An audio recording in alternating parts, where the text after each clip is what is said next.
اللہ رب العالمین والصلاة والسلام علی سید الانبیاء والمرسلین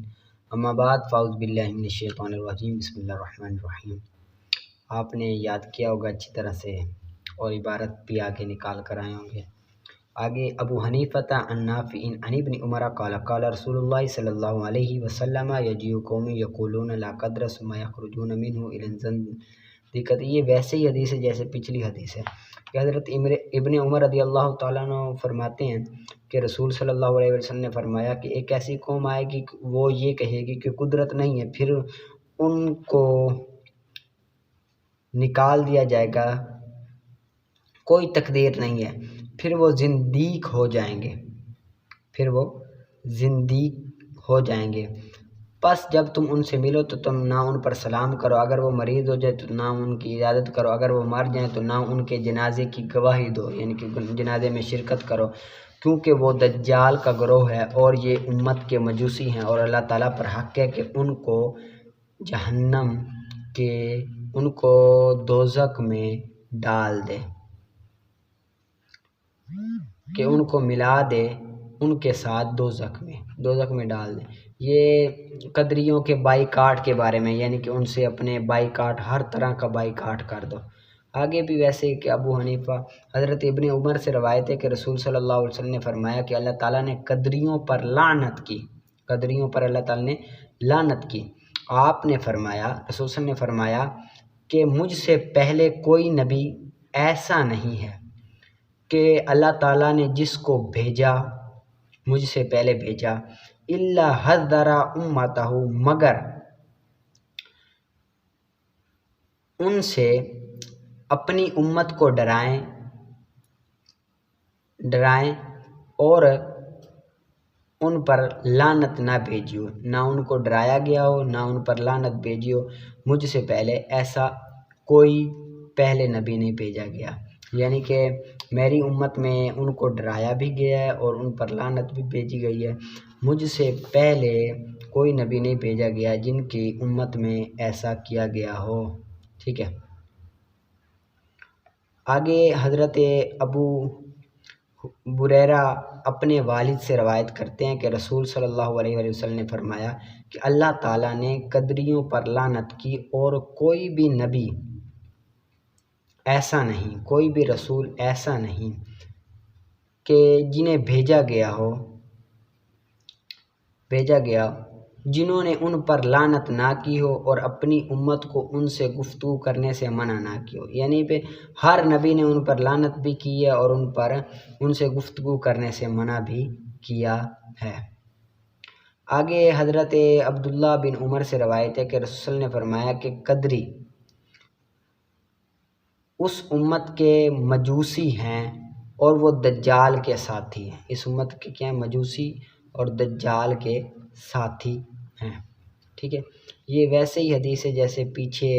جتنی بھی حدیثیں گزری، سب ایک ہی مضمون میں ہے۔ آگے ابو حنیفہ عن یزید بن صہیب عن جابر بن عبداللہ عن النبی صلی اللہ علیہ وسلم انہ قال یخرج اللہ من النار من اہل الایمان بشفاعت۔ یہ شفاعت کے بارے میں یہ آگے احادیث ہیں کہ حضرت جابر رضی اللہ تعالیٰ عنہ سے روایت ہے کہ نبی کریم صلی اللہ علیہ وسلم نے فرمایا کہ اللہ تعالیٰ محمد صلی اللہ علیہ وآلہ وسلم کی شفاعت کے صدقے مومنین کو دوزخ سے نجات دے گا۔ اللہ تعالیٰ نکالے گا جہنم سے ایمان والوں کو، مومنین کو، رسول صلی اللہ علیہ وسلم کی شفاعت کے بدلے۔ قال یزید کہتے ہیں فقلت، میں نے کہا ان اللہ تعالیٰ یقول وما هم بخارجین منہا، کہ اللہ تعالیٰ نے تو کہا ہے وما هم بخارجین منہا، کہ وہاں سے نکالے جانے والے نہیں ہیں، یعنی کہ جو بندہ دوزخ میں چلا جاتا ہے وہاں سے کوئی نکلتا نہیں۔ تو حضرت جابر رضی اللہ تعالیٰ نے فرمایا اقرا ما قبلہا ان الذین کفروا انما ہی فی الکفار، کہ ذرا اس سے پہلے دیکھو، یعنی کہ یہ قرآن پاک کی آیت ہے، اس سے پہلے دیکھو کہ کن کو نکالا نہیں جائے گا۔ ان الذین کفروا انما ہی فی الکفار، کہ بے شک وہ لوگ جنہوں نے کفر کیا کہ یہ کفار کے حق میں ہے، جنہوں نے کفر کیا، انما ہی فی الکفار کہ یہ کیا ہے، کفار کے حق میں ہے، کہ کافروں کو نکالا نہیں جائے گا، مسلمانوں کے بارے میں یہ نہیں ہے، مسلمانوں کو رب تعالیٰ رسول صلی اللہ علیہ وسلم کی شفاعت کے صدقے میں نکالے گا۔ وفی روایت، آگے بھی بالکل ویسے ہی ہیں، اور ایک روایت میں ہے کہ یوں ہے کہ اہل ایمان میں سے ایک قوم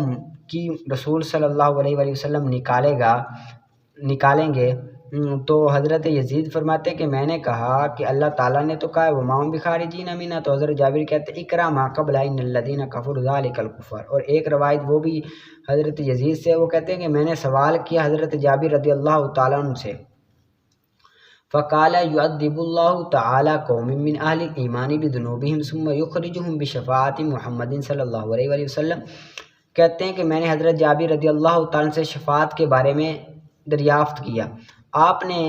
کہا کہ اہل ایمان سے ایک قوم کو اللہ تعالیٰ ان کے گناہوں کے سبب سے عذاب دے گا، یعذب اللہ تعالیٰ عذاب دے گا ان ایسی قوم کو ان کے گناہوں کی وجہ سے، ثم یخرجہم پھر نکالے گا ان کو رسول صلی اللہ علیہ وسلم کی شفاعت کے ساتھ، فقلت تو کہتے ہیں حضرت یزید کہتے ہیں کہ میں نے کہا کہ اللہ تعالیٰ کا قول کہاں جائے گا، فذکر الحدیث الی آخر، اسی طرح آخر تک حدیث، یعنی کہ اسی طرح پیچھے بھی ہے۔ اب اس سے یہ پتہ چلا کہ رب تعالیٰ جو ہے وہ رسول صلی اللہ علیہ وآلہ وسلم کی شفاعت کے ذریعے مومنین کو جہنم سے نکالے گا، یعنی کہ جہنم میں جائیں گے صحیح، اپنے عذاب کے ان پر ہوگا، لیکن پھر وہ عذاب چند دیر کے لیے ہوگا، رب تعالیٰ ان کو کیا کرے گا، جہنم سے نکال کر جنت میں داخل کر دے گا۔ آگے پھر انشاءاللہ آگے پڑھیں گے، آگے نکالیں آپ شرح عقائد کا، پڑھ لیں الصلاۃ والسلام علیک یا رسول اللہ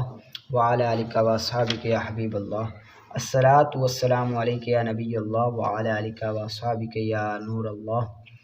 اللہم رب یسر ولا تعسر وتمم بالخیر وبک نستعین، اللہم رب یسر ولا تعسر وتمم بالخیر وبک نستعین، اللہم رب یسر ولا تعسر وتمم بالخیر وبک نستعین، اللہم افتح علینا حکمتک وانشر علینا رحمتک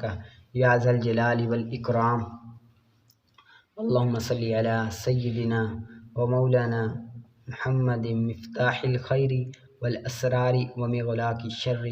والظلمات وآلہ وبارک وسلم۔ نکالیں الحمدللہ المتوحد بجلال ذاتہ وکمال صفاتہ المتقدس فی نعوت الجبروت عن شوائب النقص وسماتہ، والصلاۃ علی نبی محمد المؤید بساطع حججہ ووعدہ بیناتہ وعلی آلہ واصحابہ ہداۃ طریق الحق وحماتہ۔ الحمدللہ المتوحد بجلال ذاتی، تمام تعریفیں اللہ تعالیٰ کے لیے، المتوحد جو یکتا ہے اپنی ذات عظمیہ میں، اپنی ذات عظمیہ میں، و کمالی صفاتی، جلال کہتے ہیں بڑی عظمت والی، بڑی، و کمالی صفاتی اور اپنی صفات کاملہ میں یکتا ہے، تمام تعریفیں اس اللہ تعالیٰ کے لیے جو اپنی ذات عظمیہ اور ذات کمالیہ میں یکتا ہے۔ المتقدسی فی نعوت الجبروت عن شوائب النقص، متقدس کہتے ہیں پاک کو، فی نعوت الجبروت صفات عظمیہ میں، صفات عظمیہ میں، نعوت صفت کو کہتے ہیں صفات عظمیہ میں، عن شوائب النقص نقص کی امیزش سے، نقص کی امیزش سے، نقص کی امیزش سے، وسماتہ اور اس کی علامات سے پاک ہے، اپنی صفات عظمیہ میں نقص کی امیزش، نقص کے خیال اور اس کی علامات سے بھی کیا ہے؟ پاک ہے۔ والصلاۃ علی نبی، اور رحمت نازل ہو اس کے نبی پر جن کا نام محمد صلی اللہ علیہ وآلہ وسلم ہے، المؤیدی جو مدد فرمانے والا ہے اللہ تعالیٰ کے روشن دلائل کے ساتھ، بساطی حججہ، اللہ تعالیٰ کی روشن دلائل کے ساتھ، روشن دلائل کے ساتھ، وواضح بیناتی، اور واضح دلائل کے ساتھ، اور واضح دلائل کے ساتھ، وعلی آلہ، اور آپ کی آل پر، واصحابہ، اور آپ کے اصحاب پر، جو راہ حق کے رہبر ہیں، ہداتی طریق کہتے ہیں راستے کو، راہ حق کے رہبر ہیں، وہماتہ، اور اس کے محافظ ہیں، جو راہ حق کے رہبر اور اس کے محافظ ہیں۔ اب یہاں پر یہ جو الحمدللہ آپ کو پتہ ہے کہ بسم اللہ، پھر اس کے بعد حمد، پھر یہ اس کو ذکر کس لیے کیا، اور حمد کی آپ نے قسمیں بھی پڑھی ہے، پہلے ابتدائی، اضافی، ابتدا کی قسمیں، ابتدائی، حقیقی، اضافی، عرفی، وہ تمام باتیں ہو رہی ہیں، تو میں اسی طرح مختصر کرتے ہوئے آگے چلتا ہوں، ٹھیک ہے۔ اب یہاں پر نا المتواحدی بجلال ذاتہ، جو اپنی صفات عظمیہ میں یکتا ہے۔ اب یہاں پر دیکھو آپ، متواحد کا ذکر کیا، واحد کہہ دیتے تو حرج نہیں تھی، اعتراض ہو سکتا ہے کہ متواحد کا ذکر کیا واحد کہہ دیتے تو کوئی حرج نہیں تھی، تو اس کا جواب یہ ہے کہ کثرت المبانی تدل علی کثرت المعانی، کہ جو مبانی کی کثرت معانی کی کثرت پر دلالت کرتا ہے۔ لفظ اگر زیادہ ہوں گے تو معانی بھی کیا ہوں گے؟ زیادہ ہوں گے، کثرت پر دلالت کرتا ہے۔ اسی وجہ سے انہوں نے کیا کیا؟ متواحد کو ذکر کر دیا کہ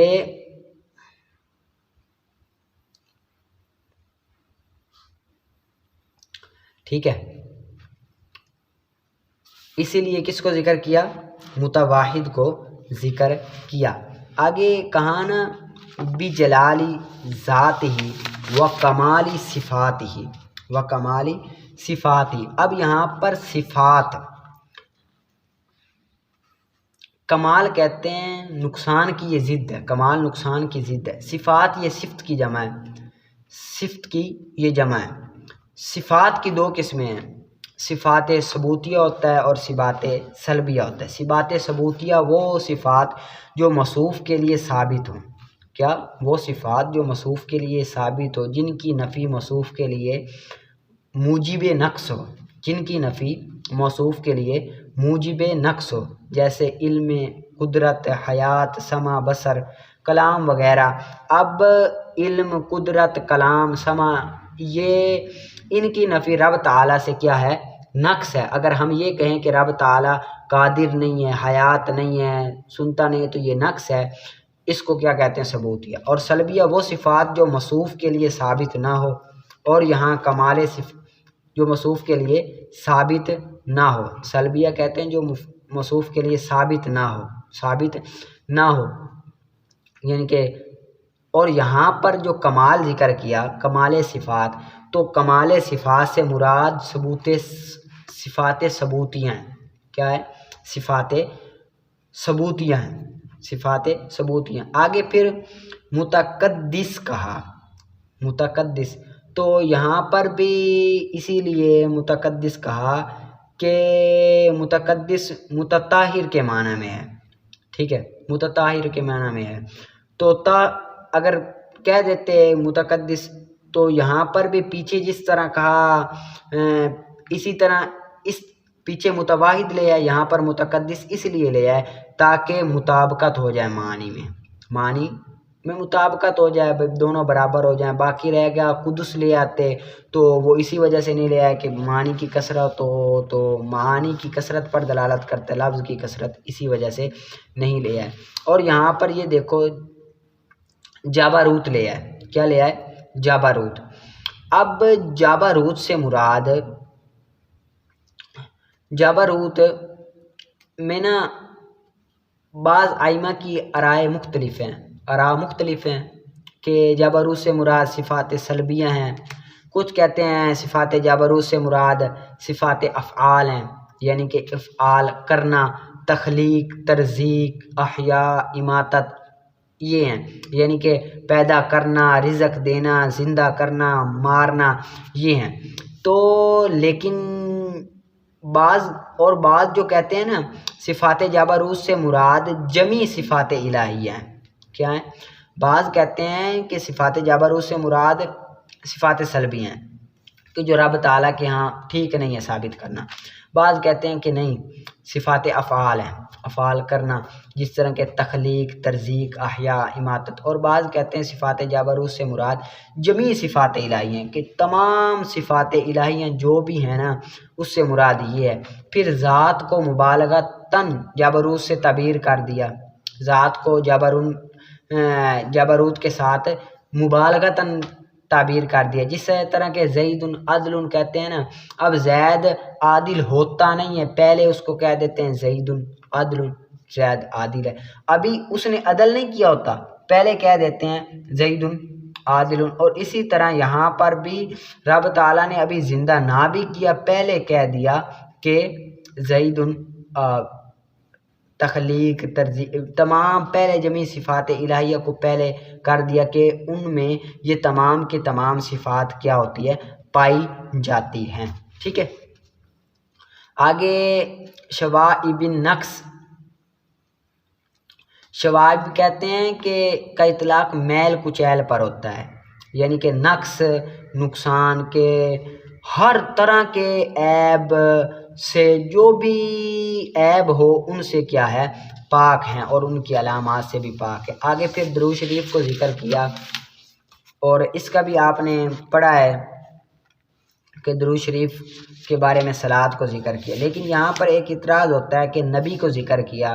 رسول کو ذکر کیوں نہیں کیا؟ نبی کو ذکر کیا، اعلیٰ نبی کہا، رسول کو ذکر نہیں کیا۔ تو اس کا جواب یہ ہے کہ برات استحلال کے لیے لفظ نبی کا استعمال کیا، برات استحلال کے لیے، کیونکہ بعد میں مسئلہ نبوت بیان کرنے والے تھے۔ برات استحلال کہتے ہیں خطبے میں ایسے الفاظ کا ذکر کرنا جن سے مباحث کتاب کی طرف اشارہ ہو جائے، ٹھیک ہے، جن سے کتاب کی بحث کی طرف اشارہ ہو جائے۔ تو انہوں نے نبی کا ذکر اس لیے کیا تاکہ بعد میں نبوت کا مسئلہ آئے گا نا تو پہلے ذکر کر دیا تاکہ بعد والے مسئلے کی طرف بھی کیا ہو جائے، اشارہ ہو جائے۔ اس کا ایک جواب تو یہ ہے۔ دوسرا جواب یہ ہے کہ رسول کا لفظ غیر نبی پر بھی استعمال ہو سکتا ہے، رسول کا لفظ غیر نبی پر استعمال ہو سکتا ہے، جس طرح کہ قرآن پاک میں فرشتوں کے لیے ہوا، ٹھیک ہے، جبکہ نبی کا لفظ غیر نبی کے لیے استعمال نہیں ہو سکتا، اسی وجہ سے نبی کو ذکر کیا۔ اور تیسری وجہ یہ ہے کہ قرآن پاک میں رسول کی بنسبت لفظ نبی کا لفظ حضور صلی اللہ علیہ وسلم کے لیے زیادہ استعمال ہوا ہے، رسول کم استعمال ہوا ہے، نبی زیادہ استعمال ہوا ہے، اسی لیے نبی کو ذکر کر دیا۔ جس طرح قرآن پاک میں نا ان اللہ و ملائکتہ یصلون علی النبی یا ایھا الذین آمنوا جاہدوا الکفار، اب یا ایھا النبی یہاں پر بھی نبی کا ذکر کیا، تو اسی وجہ سے نبی کا۔ اب یہاں پر آل آیا نا، آل، تو آل سے مراد بعض کہتے ہیں کہ رسول پاک صلی اللہ علیہ وسلم کی آل ہے، بعض کہتے ہیں کہ ازواج مطہرات ہیں، بعض کہتے ہیں 5 تن پاک ہے، لیکن جو صحیح مذہب ہے وہ یہی ہے کہ آل سے مراد ہر متقی پرہیزگار بندہ ہے، وہ آل میں کیا ہے، شامل ہیں، وہ آل میں کیا ہے، شامل ہے، آل سے مراد یہ ہے۔ ٹھیک ہے، اس کو آپ نے یاد کر لینا ہے اچھی طرح سے محنت کر کے۔ آگے آپ نکالیں تلخیص المفتاح کا۔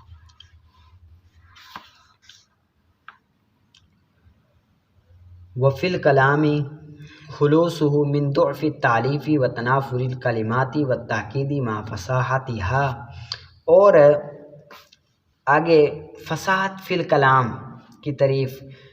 کہ کلام کا خالی ہونا ضعف تالیف سے، تنافر کلمات سے، تاکید سے، اور ساتھ ساتھ ہر کلمہ فصیح بھی ہونا چاہیے، ہر کلمہ کیا ہو، فصیح بھی ہونا چاہیے۔ پس دوف تلیف کی مثال جس طرح کہ دارابا غلامہ زید، آپ نے دوف تلیف پڑھا ہے۔ دوف تلیف کسے کہتے ہیں؟ جو قانون نحوی کے خلاف ہو، قانون نحوی کے خلاف ہو۔ یہاں پر قانون نحوی کے خلاف ہے دارابا غلامہ زید، یہاں پر غلامہ میں ہو ضمیر جو ہا ضمیر ہے وہ فاعل کی ضمیر ہے، پہلے ذکر کر دی، آگے زید فاعل کو بعد میں ذکر کیا۔ اضمار قبل ذکر کی خرابی لازم ہے، ضمیر کو مرجع سے پہلے ذکر کرنا، یہ اضمار قبل ذکر کی اس سے خرابی لازم آتی ہے، یہ جائز نہیں ہے، تو یہ دوف تلیف ہوا، تو اس سے اگر پاک نہ ہوا تو فصاحت وہ نہیں ہوگا، لہٰذا یہ کلمہ فصیح نہیں ہوا۔ اور تنافر کی مثال جس طرح کہ ولیسا قرب قبر حرب قبر، کہ تنافر آپ کو کہتے ہیں، آپ کو پتہ ہے کہ کس کو کہتے ہیں، کہ جو لفظ زبان پر مشکل طاری ہو، کہ نہیں ہے حرب کی قبر کے قریب کوئی قبر، ٹھیک ہے۔ اور اس کا قول کریم متا امدحہ والورا مائی، کہ کریم ایسا ہے کہ جب میں اس کی مدح کرتا ہوں تو میرے ساتھ مخلوق ہوتی ہے وہ، باقی جب میں اس کی مذمت بیان کرتا ہوں۔ اور یہاں پر بھی یہ دیکھو تنافر ہے، امدحہ کا ذکر ہے، ٹھیک ہے۔ اور تاکید یہ کہ نہ ہو کلام ظاہر الدلالہ کسی مراد پر، مراد اس کی ظاہر نہ ہو کسی خلل کی وجہ سے، یا تو نظم میں ہوگا یا نظم میں ہوگا، پھر آگے آئے گا نظم میں، یا تو اس کی مراد ظاہر نہیں ہوگی، جس طرح کہ فرزدق کا قول شہر میں حشام کے خالو کے لیے، حشام کے خالو کے لیے فرزدق کا قول حشام کے ماموں کے لیے، وما مثلہ فی الناس الا مملکا ابو امہ حی ابوہ یقاربہ۔ اب اس کی ہم ترجمہ کریں تو حشام کے ماموں کی تعریف یہاں پر ہو رہی ہے، وما مثلہ اور نہیں ہے اس جیسا، یعنی کہ ابراہیم جیسا، وما مثلہ اس جیسا نہیں ہے، لوگوں میں سے کوئی زندہ آدمی، لوگوں میں سے کوئی زندہ آدمی، مگر ایک بادشاہ جس کے نانا ابراہیم کے والد ہیں، مگر ایک بادشاہ جس کے نانا ابراہیم کے والد ہیں، ٹھیک ہے۔ یعنی ابراہیم جیسا آدمی ہے، جو ایک ایسا آدمی ہے جو بادشاہ ہے اور ابراہیم اس کا ماموں ہے، ٹھیک ہے۔ اب اس کا ترجمہ جو آگے آیا نا، ای حی یقاربہ الا مملک ابو امہ ابوہ، یعنی ایسا کوئی زندہ آدمی نہیں ہے جو اس کے برابر ہو مگر ایک بادشاہ کہ اس کی ماں کا باپ اور ابراہیم کا باپ ایک ہے، ابراہیم کا باپ ایک ہے۔ اب یہاں پر اصل عبارت تھی حی یقاربہ الا مملک ابو امہ ابوہ، اس طرح تو سمجھ آ رہی ہے، سمجھ کیا ہے آ رہی ہے، لیکن جو پیچھے نا وما مثلہ فی الناس الا مملکا ابو امہ حی ابوہ یقاربہ، اس کی ہمیں سمجھ نہیں آ رہی، تو یہ تاکید کسے کہتے ہیں کہ کلام ظاہر الدلالہ نہ ہو، مراد پر ظاہر الدلالہ نہ ہو۔ اب یہ کس میں ہے؟ یہ شہر میں ہے، تو لہٰذا اگر اس طرح ہوگا تو تب بھی کلمہ فصیح نہیں ہوگا بلکہ کیا ہوگا؟ غریب ہوگا، ٹھیک ہے۔ اس کو بھی آپ نے اچھی طرح سے یاد کر لینا ہے۔ آگے نکالیں آپ اصول الشاشی کا، آگے فصل ہے الامر بالفعل لا یقتضی التکرار، کہ امر بالفعل تکرار کا تقاضا نہیں کرتا، امر بالفعل تکرار کا تقاضا نہیں کرتا، یعنی کہ کوئی بھی فعل امر ہونا وہ تکرار کا تقاضا نہیں کرتا، ایک مرتبہ کر دیا تو ایک مرتبہ، جس طرح کہ میں کسی کو ادھر تو مار، اب اس سے مطلب کیا ہوگا کہ ایک مرتبہ مار، یہ نہیں ہے کہ 2 مرتبہ مار 3 مرتبہ مار، ٹھیک ہے، اس سے مراد یہ ہے۔ اس بارے میں نا 4 مذہب ہیں، 4 کیا ہیں؟ مذہب ہیں۔ پہلا مذہب وہ ابو الاسحاق اسفرانی اور عبد القاہر بغدادی کے نزدیک امر بالفعل تکرار کا تقاضا نہیں کرتا، امر بالفعل تکرار کا تقاضا نہیں کرتا، بشرط تکرار سے کوئی قرینہ یا دلیل مانے نہ ہو، کوئی دلیل یا قرینہ مانے نہ ہو تو وہ تکرار کا تقاضا نہیں کرتا۔ ابوالاسحاق اسفرانی اور عبدالقاہر بغدادی اور بعض شوافع کا بھی یہی موقف ہے کہ امر بالفعل تکرار کا تقاضا نہیں کرتا، ٹھیک ہے۔ بعض شوافع کہتے ہیں اور بعض شوافع کے نزدیک امر بالفعل تکرار کا تقاضا نہیں کرتا، ہاں تکرار کا احتمال رکھتا ہے، تکرار کا تقاضا نہیں کرتا، احتمال رکھتا ہے، ٹھیک ہے، تکرار کا تقاضا نہیں کرتا، احتمال رکھتا ہے۔ دوسرے لفظوں میں یوں ہوگا کہ تکرار کا مقتضا نہیں ہے بلکہ محتمل ہے، تکرار کا مقتضا نہیں ہے بلکہ محتمل ہے، تقاضا نہیں کرتا، احتمال رکھتا ہے۔ اب مقتضا نوٹ یہاں پر لکھ لیں، مقتضا کا دوسرا نام موجب ہے، مقتضا کا دوسرا نام کیا ہے؟ موجب ہے، موجب، ٹھیک ہے۔ اور جو مقتضا ہوتا ہے نا وہ بغیر نیت اور قرینے کے ثابت ہو جاتا ہے، مقتضا بغیر نیت اور قرینے کے ثابت ہو جاتا ہے، لیکن محتمل نیت اور قرینے کے ساتھ ثابت ہوتا ہے۔ مقتضا بغیر نیت بغیر قرینے کے ثابت ہوتا ہے، لیکن جو ہوتا ہے محتمل وہ نیت اور قرینے سے ثابت ہوتا ہے، ٹھیک ہے۔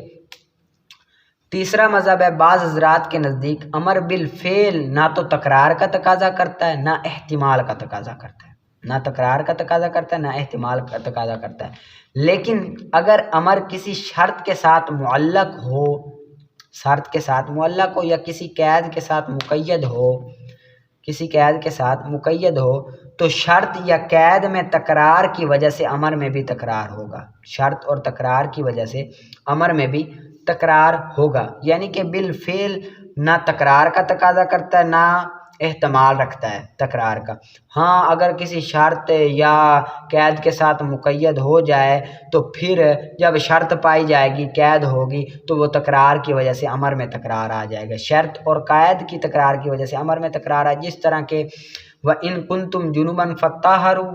کہ اگر تم جنبی ہو تو تم پاکی حاصل کرو۔ اب اطہروا صیغہ امر کا ہے، اب ایک مرتبہ پاکی حاصل کرنے سے دوسری مرتبہ پاکی حاصل کرنا لازم نہیں آ رہا، یعنی کہ نہ تکرار کا یہاں تقاضا کر رہا ہے نہ احتمال رکھ رہا ہے، ٹھیک ہے، کہ تم بار بار پاکی حاصل کرو، بار بار، لیکن یہاں پر شرط کے ساتھ معلق ہے کہ اگر تم جنبی ہو، اگر تم کیا ہو، جنبی ہو، جنابت سے ہو، تو تم پاکی حاصل کرو۔ اب جب جب شرط پائی جائے گی تب تب امر کا تکرار ہوگا، ٹھیک ہے۔ اور دوسری قید کی مثال الزانیۃ والزانی فجلدوا، اب یہاں پر فجلدوا اجلدوا کوڑے مارو، کوڑے مارو مطلقاً تقاضا نہیں کرتا کہ کوڑے مارو، نہ بالفعل احتمال رکھتا ہے نہ تقاضا کرتا ہے، قید کے ساتھ مقید ہے، جب جب قید پائی جائے گی زنا کی تب تب کوڑے مارے جائیں گے، ٹھیک ہے، فجلدوا کوڑے تب تب مارے جائیں گے، ٹھیک ہے۔ یہ تین مذہب ہو گئے۔ چوتھا مذہب احناف کا ہے کہ امر بالفعل نہ تکرار کا تقاضا کرتا ہے نہ تکرار کا احتمال رکھتا ہے، نہ تکرار کا تقاضا کرتا ہے نہ احتمال رکھتا ہے، کہ کسی شرط کے ساتھ معلق ہو یا نہ ہو، کسی وصف کے ساتھ مقید ہو نہ ہو، ہر حال میں امر تکرار کا تقاضا نہیں کرتا، ٹھیک ہے۔ امر حال حال میں تقاضا نہیں کرتا، چاہے کسی شرط کے ساتھ معلق ہو، مقید ہو، کسی وصف کے ساتھ، ہر حال میں امر تکرار کا تقاضا نہیں کرتا۔ دوبارہ پھر میں آپ کو چار یہ مذہب بیان کرتا ہوں۔ پہلا مذہب جو ہے ابوالاسحاق اسفرانی اور عبدالقاہر بغدادی کے نزدیک امر بالفعل تکرار کا تقاضا نہیں کرتا بشرط تکرار سے کوئی قرینہ یا دلیل مانے نہ ہو۔ دوسرا مذہب بعض شوافع کا ہے کہ نزدیک امر بالفعل تکرار کا تقاضا نہیں کرتا، ہاں تکرار کا احتمال رکھتا ہے، دوسرے لفظوں میں یوں کہا جائے گا کہ مقتضا ہے اور محتمل، مقتضا نہیں ہے اور محتمل ہے۔ اب نوٹ یہ ہے کہ مقتضا کا دوسرا نام موجب ہے، اور مقتضا جو ہوتا ہے وہ بغیر نیت کے اور قرینے کے ثابت ہو جاتا ہے، لیکن محتمل نیت اور قرینے کے ساتھ ثابت ہوتا ہے، ٹھیک ہے۔ بعض حضرات کے نزدیک امر بالفعل نہ تکرار کا تقاضا کرتا ہے نہ تکرار کا احتمال رکھتا ہے، لیکن اگر امر کسی شرط کے ساتھ معلق ہو یا کسی قید کے ساتھ مقید ہو تو تب جب جب شرط یا قید میں تکرار کی وجہ سے امر میں تکرار آ جائے گا، جب شرط میں تکرار آئے گا یا قید میں تکرار آئے گا تو امر میں بھی تکرار آئے گا، ورنہ تکرار کا تقاضا نہیں کرتا، جس طرح کہ وَإِن كُنتُمْ جُنُبًا فَطَّهَّرُوا، اور اب جب جب وہ جنبی ہوگا تب تب وہ کیا کرے گا؟ پاکی حاصل کرے گا، اور جب جب زنا کی قید پائی جائے گی تب تب کوڑے لگے گے۔ احناف کا مذہب یہ ہے کہ امر بالفعل تکرار کا تقاضا نہیں کرتا، ہر حال میں نہ احتمال رکھتا ہے نہ تقاضا کرتا ہے، چاہے شرط ہو چاہے جو کچھ بھی ہو، احتمال رکھتا ہی نہیں ہے۔ آگے یہاں سے مثالیں پیش کریں گے کہ کس طرح تکرار کا تقاضا نہیں کرتا، آگے ان سے مثالیں سے ہم سمجھتے ہیں۔ وَلِهَذَا قُلْنَا لَوْ قَالَ، اور اگر اسی وجہ سے ہم نے کہا کہ اگر کوئی مرد دوسرے مرد کو کہے طلق امراتی، تو میری عورت کو طلاق دے، فطلقها الوکیل، تو وکیل نے اس کی عورت کو طلاق دے دی، پھر اس سے شادی کی موکل اور جس نے وکیل بنایا تھا مرد، اسی نے پھر شادی کر لی، تو نہیں ہوگا وکیل کے لیے کہ اس کو طلاق دے پہلے امر کے ساتھ دوسری مرتبہ۔ پہلی مرتبہ جب مرد نے کہا کہ میری عورت کو طلاق دے، اس مرد نے طلاق دے دی، اب پھر وہ مرد اپنی عورت سے شادی کر لیتا ہے، یعنی کہ 2 طلاقیں دی ہوں شادی کر لیتا، 3 طلاقیں نہ دی، 2 طلاقیں دی شادی کر لیتا ہے۔ اب شادی میں آ گیا، اب اسی پہلے امر سے وہ وکیل اس عورت کو طلاق نہیں دے سکتا، پہلے امر سے دوسری مرتبہ طلاق نہیں دے سکتا، ٹھیک ہے، لہٰذا امر بالفعل تکرار کا تقاضا ہی نہیں کر رہا، اب طلق فعل امر ہے تقاضا نہیں کر رہا، ایک مرتبہ ہوگا، ٹھیک ہے۔ اور آگے، اور اگر کہے زوجنی امراتن، تو میری شادی کرا کسی عورت سے، کوئی مرد کہتا ہے تو میری شادی کرا کسی عورت نے، تو نہیں شامل ہوگا یہ اس کی شادی کرائے ایک مرتبہ دوسری کے بعد، یعنی کہ کوئی مرد کہتا ہے کہ میری تو عورت سے شادی کرا، کسی عورت سے، وہ ایک مرتبہ شادی کرا دیتا ہے، تو بس اب یہ نہیں ہے کہ وہ اب دوسری مرتبہ ہی شادی کرائے، وہ پہلے امر کے ساتھ، بس پہلی مرتبہ زوجنی پہلے مرتبہ یہ امر ہے۔ اور اگر مولا اپنے غلام کے لیے کہے تزوج، تو شادی کر، تو نہیں شامل ہوگا یہ مگر ایک ہی عورت کو، یہ صرف اور صرف ایک عورت کو شامل ہوگا، یعنی کہ اگر آقا اپنے غلام کو کہتا ہے کہ تو شادی کر لے، تو اب وہ ایک ہی شادی کرے گا، 2 نہیں کرے گا، کیونکہ امر بالفعل تکرار کا تقاضا نہیں کر رہا، ٹھیک ہے، امر بالفعل تکرار کا تقاضا نہیں کر رہا، ٹھیک ہے، کیونکہ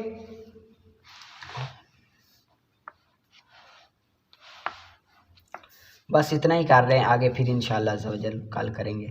آگے آپ نکالیں کنز الدقائق کا، ٹھیک ہے، کنز الدقائق میں کتاب الرضا، دودھ پینے کا بیان ہے، ٹھیک ہے،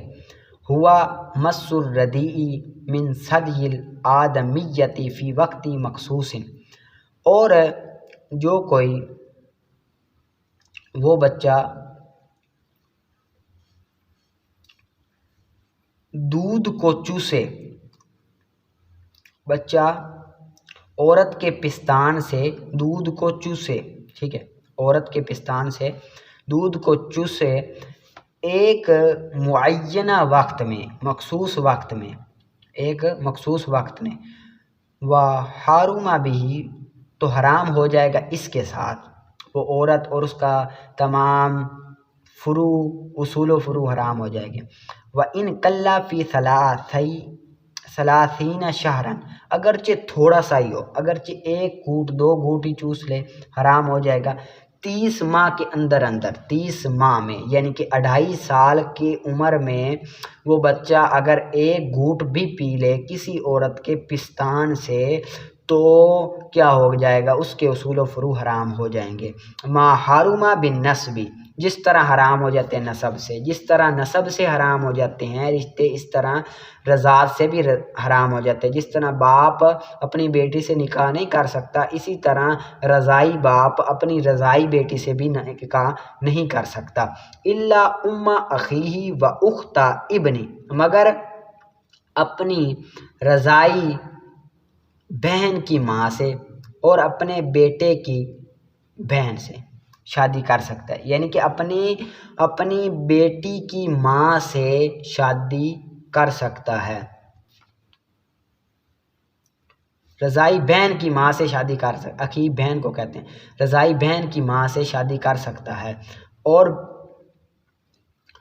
بیٹے کی بہن سے، اور اپنے بیٹے کی بہن سے، رضائی بیٹے کی بہن سے شادی، مثال کے طور پر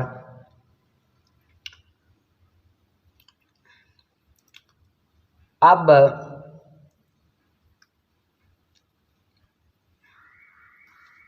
یہاں پر دیکھو رضائی بہن کی ماں زید اور عمر نے، زید اور زینب نے نا ایک عورت کا دودھ پیا، ہندا کا دودھ پیا، ہندا کا دودھ پیا۔ اب زید اور زینب آپس میں کیا ہوئے، ایک ہی عورت کو دودھ پیا، آپس میں رضائی بہن بھائی ہو گئے۔ اب زید زینب کی ماں سے شادی کر سکتا ہے، زینب کی ماں سے شادی کر سکتا ہے، ٹھیک ہے، کیونکہ وہ اس کے لیے حرام ہے، حلال ہے، کیونکہ اس عورت، وہ جو بہن ہوگی رضائی بہن، اس کی ماں وہ اس کی رضائی ماں نہیں ہوگی۔ رضائی ماں تو وہ ہوگی جس کا اس نے دودھ پیا ہے، رضائی بہن تو بنے گی، رضائی ماں صرف ہندا بنے گی جن کا ان دونوں نے دودھ پیا ہے، زینب کی جو ماں ہوگی وہ نہیں بنے گی۔ اور اسی طرح رضائی بیٹے کی بہن، رضائی بیٹے کی بہن سے، رضائی بیٹے کی بہن سے، جس طرح اب زینب نے دودھ پلایا ہندا کو، ہندا کو دودھ پلایا زینب نے۔ اب زینب کا ایک شوہر تھا زید، اور جو دودھ زینب میں آیا تھا نا وہ زید کی وجہ سے آیا، زید نے وطی کی اور اسی وطی کے سبب وہ دودھ پیدا ہوا، اسی زید کی وجہ سے۔ اب جو ہندا ہے، ہندا نہیں، ہندا کا رضائی بیٹا جو ہے، رضائی بیٹا سمجھے کہ 3 شخص لے لیں اس طرح۔ اب زید اور زینب یہ میاں بیوی ہے، زید اور زینب کیا ہیں، میاں بیوی ہیں، زید اور زینب کیا ہیں، یہ میاں بیوی ہے۔ ایک نا لڑکا ہے عمر، اس نے زینب کا دودھ پی لیا، اب زید کا وہ عمر کیا ہوا، رضائی بیٹا بن گیا نا۔ اب رضائی بیٹے کی بہن یعنی کہ زید کی جو عمر کی جو بہن ہوگی اس سے شادی کر سکتا ہے، کیونکہ رضائی تو وہ بھائی بنا ہے، وہ خود تو رضائی نہیں ہے، اسی وجہ سے کر سکتا ہے، ٹھیک ہے۔ آگے زوجو مردیاتن لابانوہا منہ، اور شوہر جس کا دودھ اس سے ہو، جس کا دودھ اس سے ہو، وہ شوہر جس کا دودھ اسی سے ہو، یعنی کہ اسی کی وطی سے ہو، پیچھے کسی اور کی وطی سے نہ ہو۔ للردی ردات کے لیے یہ ہے، ٹھیک ہے۔ ابن للردی، اور ردات کے لیے جو باپ ہے، ردات کے لیے جو باپ ہے، اس کا لڑکا اس کا بھائی ہے، یعنی کہ زید کا جو لڑکا تھا، زید اور زینب ان کی وطی سے دودھ پیدا ہوا، اس دودھ سے آگے عمر نے پیا۔ اب عمر کا جو بھائی ہے وہ زید کا کیا لگا، عمر کا، زید کا جو بیٹا ہے وہ عمر کا کیا لگا، بھائی لگا آپس میں، اور اس کی بیٹی اس کی بہن لگی، ٹھیک ہے، اس کی لڑکی اس کی بہن لگی، یعنی کہ زید کی جو لڑکی ہوگی وہ اس کی بہن لگی، اور اس کا بھائی، زید کا بھائی اس کا چاچا، اور اس کی بہن اس کی پھپھی، ٹھیک ہے، اور اس کی بہن اس کی پھپھی، اور بھائی کی رضائی بہن اور نسبی بہن بھی حلال ہے، اور حلال ہے بھائی کی رضائی بہن اور نسبی بہن بھی کیا ہے، حلال ہے۔ یہ مسئلہ اس طرح ہے، بھائی کی رضائی بہن اور نسبی بہن بھی کیا ہے، حلال ہے، یعنی کہ زید اور عمر 2 لڑکے علیحدہ علیحدہ تھے، ان دونوں نے نا زینب کا دودھ پی لیا، زینب کا کیا کر لیا، دودھ پی لیا۔ اب زید عمر کی بہن سے شادی کر سکتا ہے، رضائی سے بھی شادی کر سکتا ہے، نسبی سے بھی شادی کر سکتا ہے، جو دوسری عورت سے ہو، دوسری کسی عورت سے ہو اس سے بھی شادی کر سکتا ہے، کیونکہ یہ تو رضائی بہن بنا، بھائی بنا ہے، اس کی بہن تو رضائی بہن نہیں بنی، وہ تو نہیں ہے، اسی وجہ سے کر سکتا ہے، ٹھیک ہے۔